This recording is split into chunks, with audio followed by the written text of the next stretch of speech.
Chapter 1. Dissonance. The underground world of Seoul has no daytime, only an eternal decadent night. 3 levels beneath a nondescript building in Gangnam District, the air was so thick it felt as if oil could drip from it. It was a mixture of the sharp bite of aged bourbon, the scorched aroma of Cuban cigars, and the hormonal stench that only seeps out under conditions of extreme greed and extreme fear. Nia Williams sat in the shadows at the center of the stage. She disliked this place. She hated the blotches of light cast by the wobbling crystal chandelier, the way they fell on her cheap white suit like some kind of skin disease. She had bargained for this suit at the wholesale market in Dongdaemun, hoping it would make her look less like a destitute musician, selling her soul to pay for her sister's dialysis, and more like a respectable artist. But here, respectability was the cheapest thing of all. She adjusted the position of her cello. It was no master instrument. There was even a fine crack along the neck, carefully wrapped in black tape, like her life, patched together everywhere, barely holding its shape. Below the stage, men roared at the baccarat tables, chips clashing with sharp grating sounds. No one cared whether the cellist in the corner was playing Elgar or Bach. She was just a discordant splash of color on this expensive backdrop, an outsider with obsidian-dark skin, a black woman treated as an exotic decoration, except for the man in the corner. Choi Tae-ha sat behind the one-way mirror of the VVIP booth. He had not slept for 72 hours. Insomnia was like a rusty file, sawing back and forth through the grooves of his brain. His eyes were bloodshot, the physiological congestion of prolonged exhaustion, making him look like a beast ready to tear out someone's throat at any moment. The ice water in his hand had already melted, condensation dripping onto his priceless, custom-made slacks, but he felt nothing. His world was full of noise, the sycophantic voices of the powerful, the clatter of chips, even the hum of electricity in wires. All of it sounded like bomber planes roaring beside his ears. Until the woman's cello began to play, low, hoarse, like silk being stroked against rough sandpaper. In that instant, the bombers in Tae-ha's head ceased fire. "Who is that?" His voice was raspy, forced out from deep in his chest. "Nia Williams," Assistant Kwan replied softly, his tone cautious. "A resident musician here. I heard she owes the boss money to loan sharks. Her passport's been confiscated." Tae-ha said nothing. He stared at her. She did not look submissive. Her back was perfectly straight, like a string stretched to the point of snapping. Her gaze wasn't focused on anyone, but fixed on some point in the void, carrying an air of proud detachment. Just as Tae-ha finally felt a trace of drowsiness, a piercing crash of breaking glass tore through the air.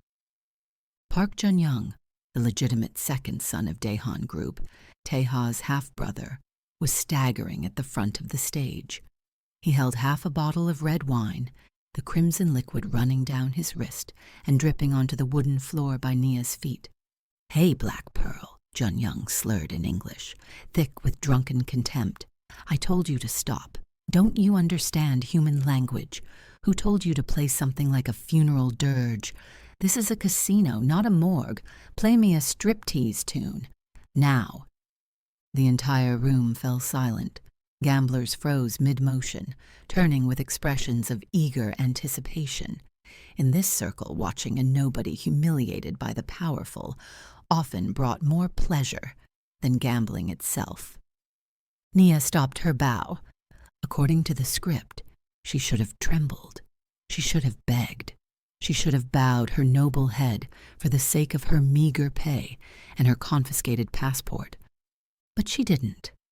She slowly raised her head. Under the dim lights, her dark skin gleamed coldly. There was no fear in her eyes, no anger either, only a chilling weariness, like someone who had watched rats fight in a sewer for too long, growing tired of one particularly noisy rat. "The acoustics here are already terrible," Nia said in fluent English, tinged with a touch of academic arrogance. "Your voice makes them worse." The air froze. Park Jun-young stared, as if unable to process that this toy had dared to talk back. Then a flush of fury surged across his face. "What did you say, you lowly—" He grabbed a heavy-bottomed whiskey glass from the table and hurled it at Nia with all his strength. In the corner, Assistant Kwon cried out, about to call security. But Choi Tae-ha raised a hand, stopping him. Tae-ha leaned forward. For the first time, a glint called interest appeared in his bloodshot eyes. Nia did not dodge. At the critical moment, she did something no one expected. She slammed the bow down onto the very base of the C-string and, with a violent snap of her wrist, dragged it across the string at extreme speed. BCC! This was not music. It was an acoustic weapon. Amplified by the sound system, the cello's massive resonance box released an extremely low, murky, and brutally penetrating dissonance. It was like fingernails on a chalkboard magnified 1,000 times, or the death howl of a deep-sea beast. The sudden sonic assault stabbed into everyone's eardrums like needles. Park Jun-young took the brunt of it. Startled out of his skin, he lost his grip. The glass didn't fly at Nia, but dropped straight down onto his own foot. "Ah!" he screamed. Expensive red wine splashed all over his 3,000,001 custom trousers, glass shards slicing his ankle. He hopped around, clutching his foot like a ridiculous clown. A few suppressed snickers rose from the crowd.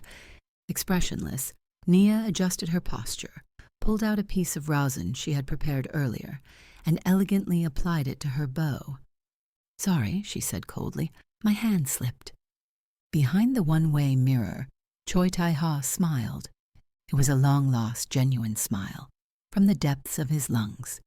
He looked at the woman on stage in the cheap suit, as if he were looking at another version of himself. "Interesting," he murmured, tapping the cold glass lightly with his fingers. "She's not playing the cello. She's using the bow like a knife." Chapter 2. The Devil's Pact.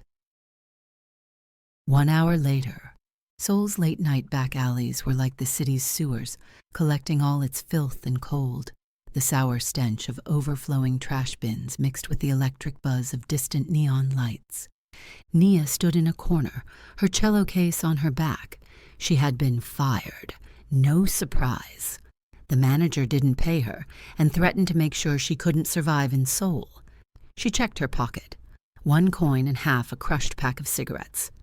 Tomorrow was her sister's dialysis day. If she couldn't pay, the hospital would shut off the machine.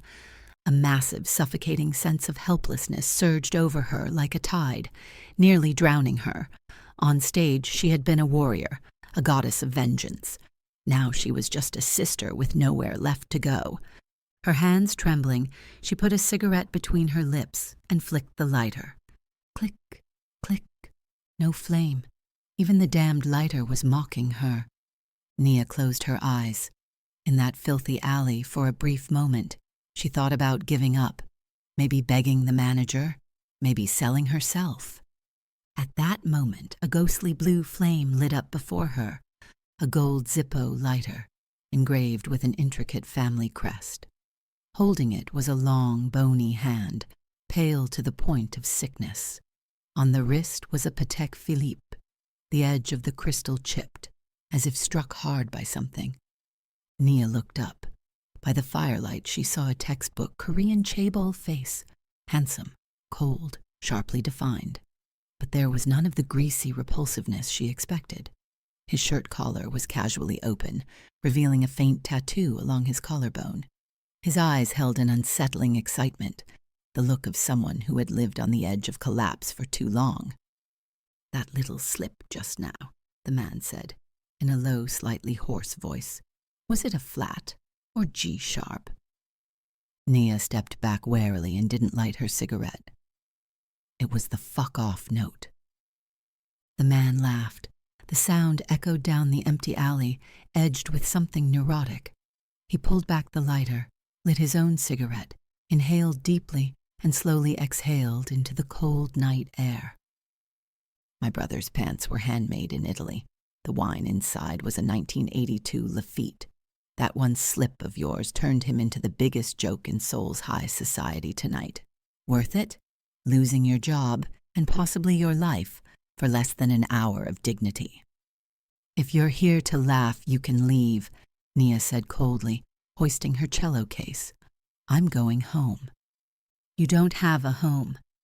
The man's calm sentence pinned her in place like a nail. You live in a semi-basement goshiwon in Itaewon. You're 2 weeks behind on rent. Your father owes $50,000 in gambling debt in the U.S. and is hiding from the mob. Most importantly, he turned, his gaze sharp as fire. Your sister is number 102 on the dialysis surgery list at Seoul National University Hospital. If you can't pay the deposit next week, she'll be removed. Nia spun around, her eyes sharp as blades, the look of a mother beast cornered to death. You investigated me? Did Park Jun-young send you?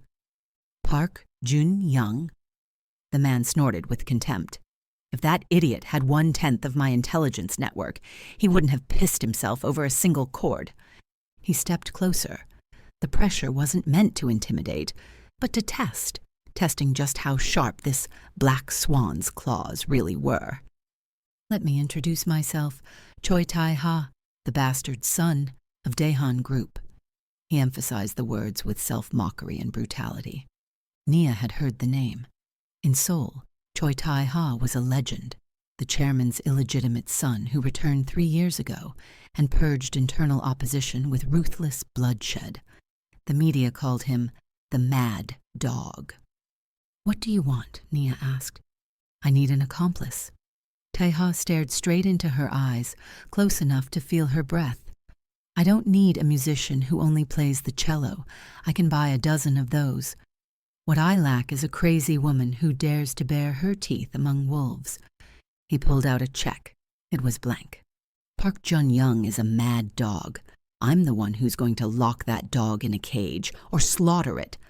But I need bait, something that makes him lose control, something that makes that old bastard chairman feel his family's disgrace. You want me to be the bait? No, I want you to be the dog trainer. Tae-ha slid the check between her fingers. I'll get your sister the best medical team. No waiting, direct surgery with top specialists. I'll clear all your father's debts. I'll give you a real instrument, not this trash. And you will be my fiancée. Nia stared at the check, her fingers trembling. This wasn't just money. It was her sister's life. You want me to act? Not just act. We'll create chaos together.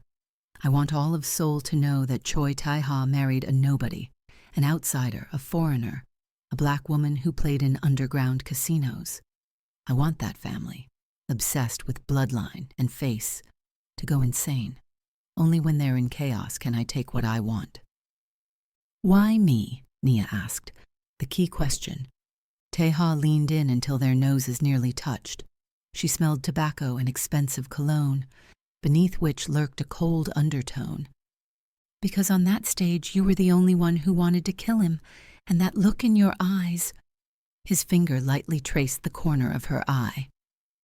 It's exactly the same as mine when I look in the mirror. It was a fatal attraction, not born of love, but of mutual recognition. In each other's eyes, they saw the same abyss, the ferocity of those abandoned by the world who decide to bite back. Nia looked at him. For the first time, she didn't feel humiliated.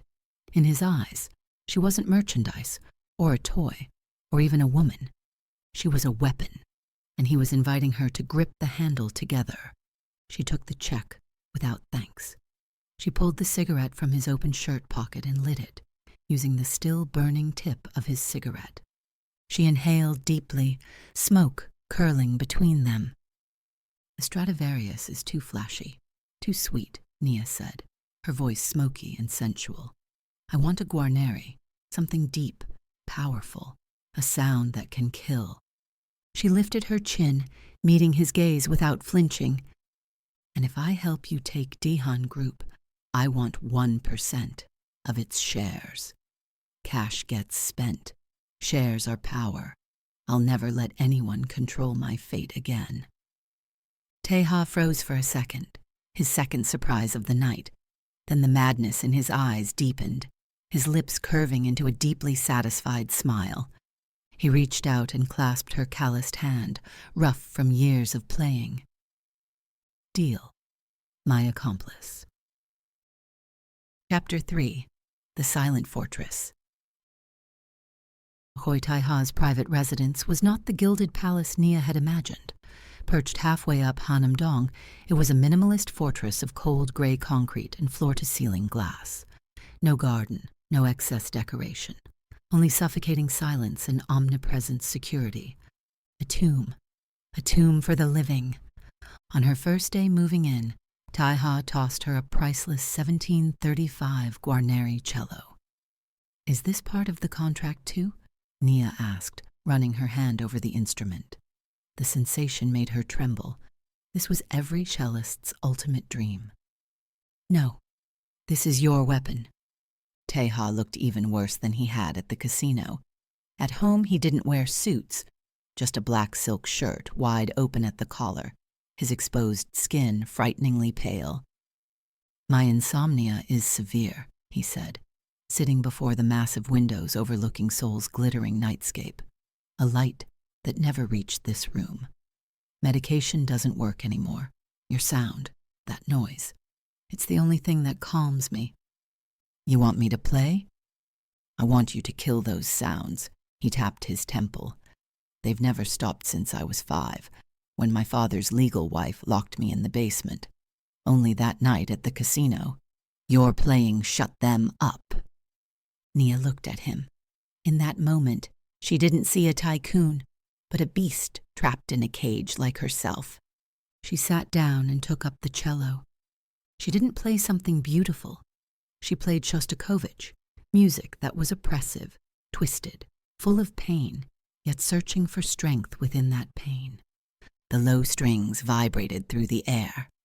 Tae-ha lay on the sofa, his body tense at first, but as the music progressed, that tearing intensity gave him a strange sense of safety, like finding shelter inside a cave during a storm. 10 minutes later, his breathing evened out. Nia stopped playing.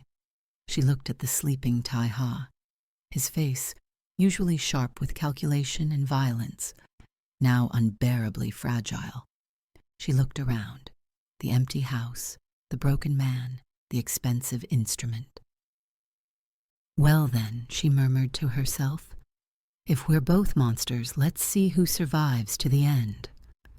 From that day on, the silent fortress gained new sounds, not just music, the clink of a spoon when Nia made coffee in the morning, the arguments when she forced Tae-ha to drink warm milk instead of ice water, the sound of her slippers pacing the floor. Tae-ha went from irritation to tolerance, to anticipation. He grew used to coming home to the sight of the dark-skinned woman by the window, rosening her bow.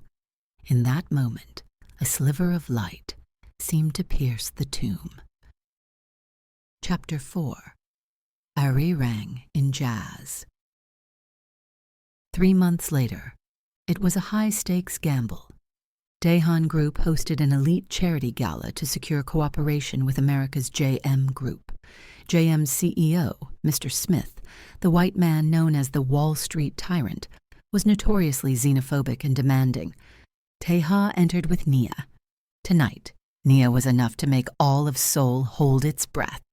She wore a deep crimson backless silk gown, the color of flowing blood, setting off her dark skin like polished obsidian.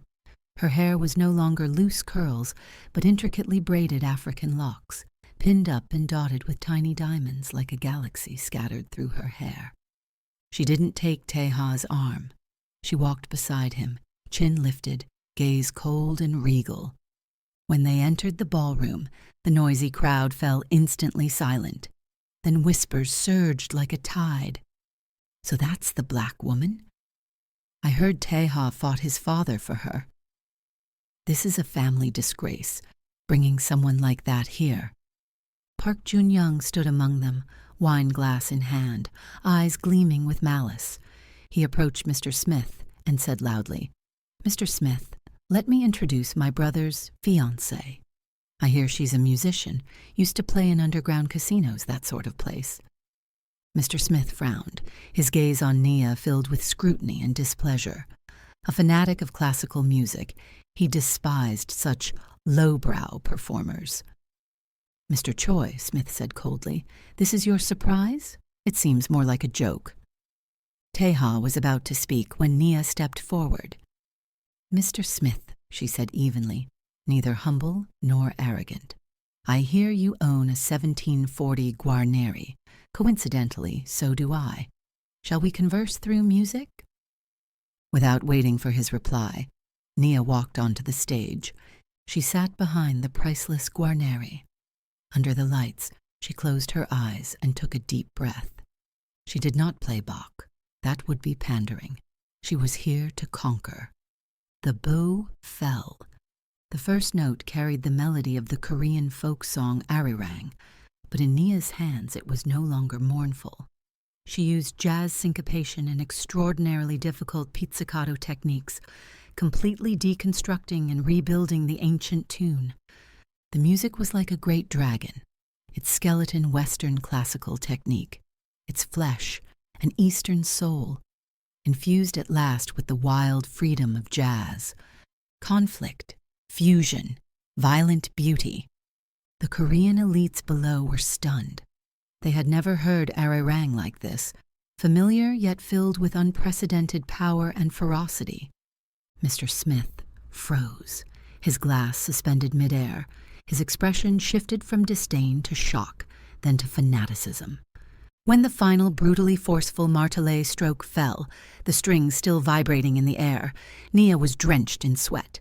She opened her eyes, sharp as blades, staring directly at Smith.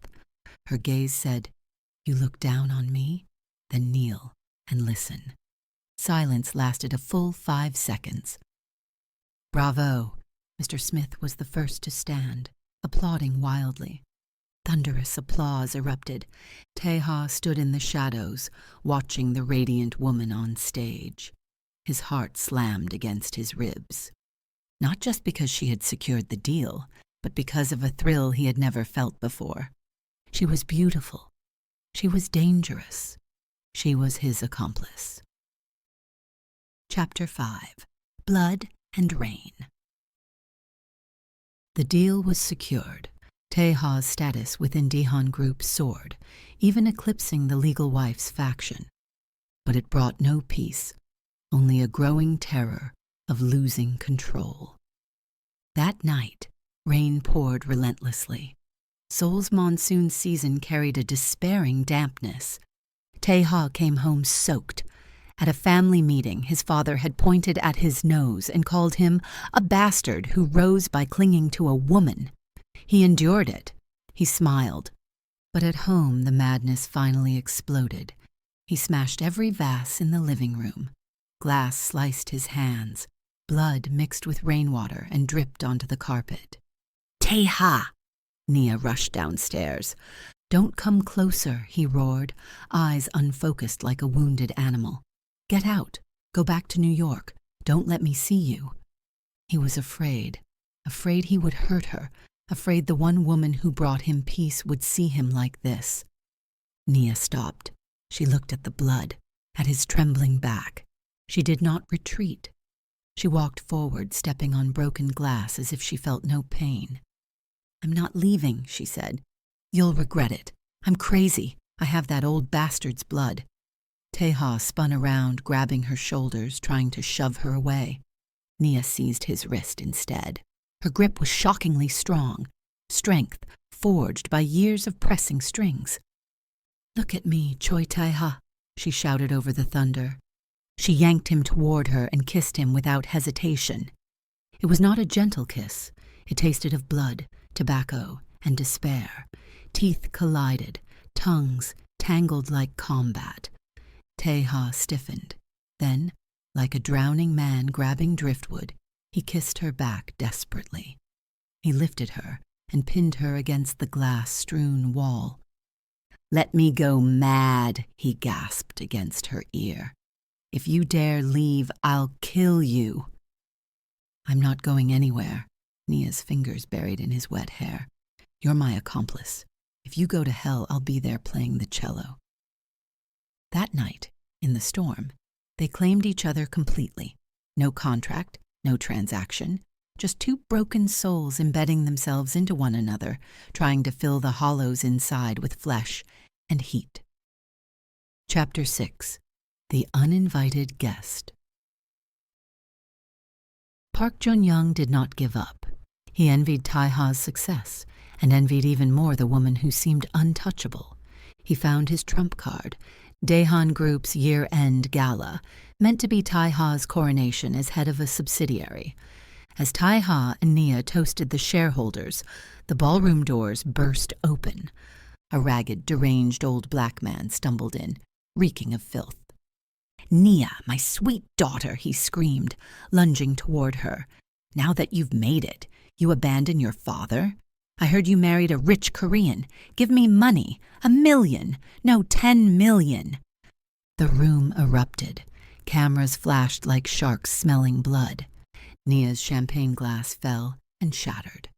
It was her father, the man who had locked her in a closet as a child, gambled away everything, even tried to sell her to drug dealers. Her lifelong nightmare, the stain she had tried desperately to erase. Shame swallowed her like magma. Every gaze seemed to strip her naked, mocking her. "See? Dress like a queen all you want. You're still gutter trash," Park Jun-young sneered. "So this is sister-in-law's father? I heard he has fraud charges in the U.S. too. Brother, is this your idea of inclusivity? This is a scam." Tae-ha's father slammed his glass down, face livid. "Throw this lunatic out. Choi Tae-ha, this is the wife you chose. Divorce her immediately. Get out of the company." Nia trembled, unable to move. Then a warm hand covered her ears. Tae-ha pulled her into his arms, blocking the cameras and malice with his back. "Shh," he whispered. "I'm here. Don't listen. Don't look." Then he turned around, calm, cold. He straightened his tie, facing his enraged father, smug brother, and greedy lenses, eyes like Siberian wind. Assistant Kwon.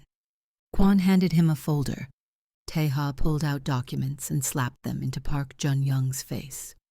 "These are legal papers severing parental rights, signed 10 years ago. This man has no claim on Nia. As for why he's here..." He clicked a remote. The screen lit up with surveillance footage. Park Jun-young handing the old man cash, coaching him on how to disrupt the gala. Dead silence. "Park Jun-young," Tae-ha said, looming over his pale brother. "This is your move? Exploiting an innocent woman's childhood trauma to attack your family? You're not just stupid, you're evil." Before anyone could react, the screen changed. Evidence of embezzlement, bribery, and illegal U.S. parties over 3 years. "Father," Tae-ha said coolly, without turning, "do you want a liability who plays dirty tricks and could crash the stock overnight? Or an heir who crawled out of the mud and turns bad hands into royal flushes?" The old man looked at Tae-ha, then at Nia, tears in her eyes, chin still lifted. At last, he waved his hand. "Take Director Park away for internal investigation. The gala continues." It was consent.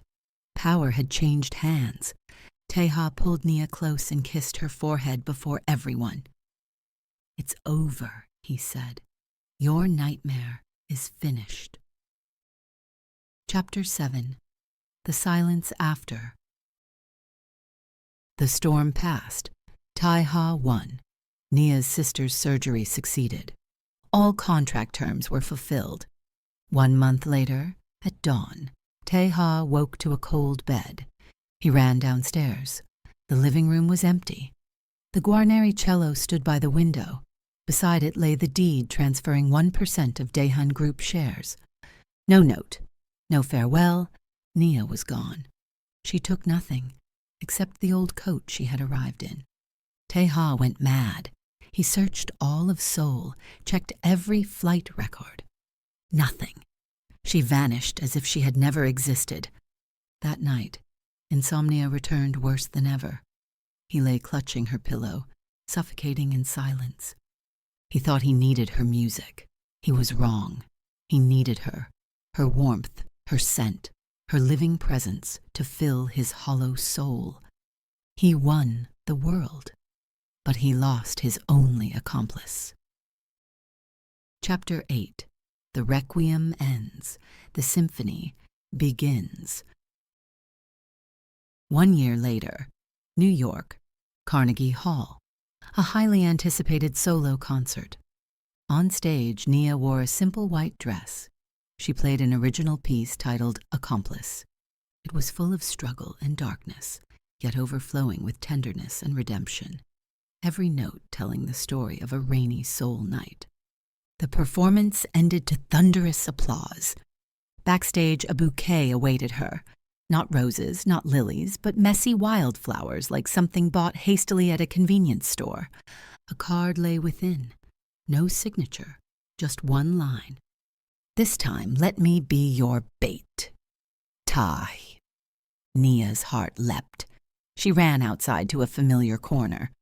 Under the streetlight stood Choi Tae-ha. Thinner, no suit, just a trench coat. No longer Seoul's king, just a man waiting. "I handed the group to professional managers," he said softly. "I'm unemployed now, but I have a great cello and a plan for how to be a good house husband." He held out his hand, just like in that filthy alley. "Ms. Williams, I hear you're recruiting a lifelong partner. I'd like to apply. No shares, no contracts, just you." Tears streamed down Nia's face, but she smiled brilliantly. She didn't take his hand. She threw herself into his arms. "You're way too late, Choi Tae-ha." On a crowded New York street, snow falling, 2 scarred beasts finally found their place to rest. The end.